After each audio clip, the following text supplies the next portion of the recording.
गालिब का निवास स्थान था, परंतु अब इसे एक संग्रहालय में तब्दील किया जा चुका है।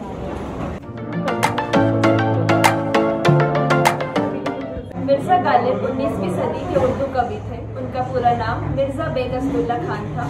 मिर्ज़ा गालिब का जन्म सन 1779 में हुआ था और उनकी मृत्यु 1867 में हुई थी। मिर्ज़ा गालिब एक भारतीय कवि थे जिन्होंने उर्दू और फारसी भाषाओं में कई रचनाएं की। मिर्ज़ा गालिब की यह हवेली एक विरासत स्थल है। भारतीय पुरातत्व सर्वेक्षण द्वारा इसका रखरखाव किया जाता है। यह संग्रहालय उस अवधि को दर्शाता है जब भारत में मुगल युग का पतन हो रहा था। माना जाता है कि आगरा से आने के बाद गालिब अपने जीवन के एक लंबे समय तक इस हवेली में रहे। इस हवेली में रहकर गालिब ने अपने उर्दू और फारसी दीवान लिखे थे। यहाँ की दीवारों पर गालिब के लिखे कई शेर फ्रेम किए हुए लगे हैं। साथ ही यहाँ कई उर्दू किताबें भी हैं जिनमें गालिब की शायरियों का संग्रह है। नमस्ते अंकल, आपका नाम क्या है और आप क्या करते हैं? मेरा नाम है गुलाम मुस्तफ़ा और मैंने यहाँ पर सिक्योरिटी गार्ड की नौकरी की गालिब की हवेली में। अच्छा, तो अंकल आप दिन भर यहाँ रहते होंगे, तो आप बता सकते हैं कि यहाँ लगभग कितने लोग आ जाते हैं दिन भर में?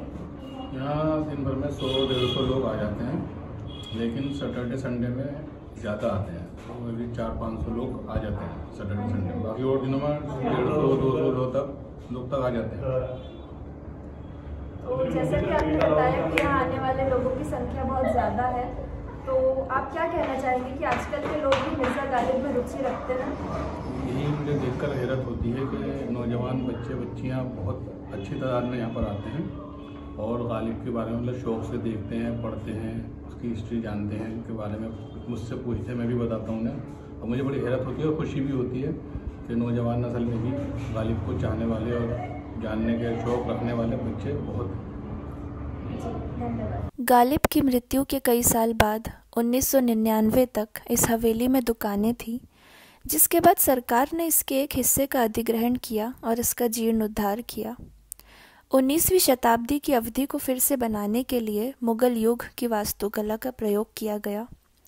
लखोरी ईंटों, बलुआ पत्थर, चूने के मोर्टार सहित अन्य पारंपरिक सामग्री और लकड़ी के प्रवेश द्वार के उपयोग से हवेली को एक विशेष रूप दिया गया था। यह हवेली मिर्ज़ा गालिब की जीवन शैली को गौर से समझने के लिए एकदम उपयुक्त स्थान है।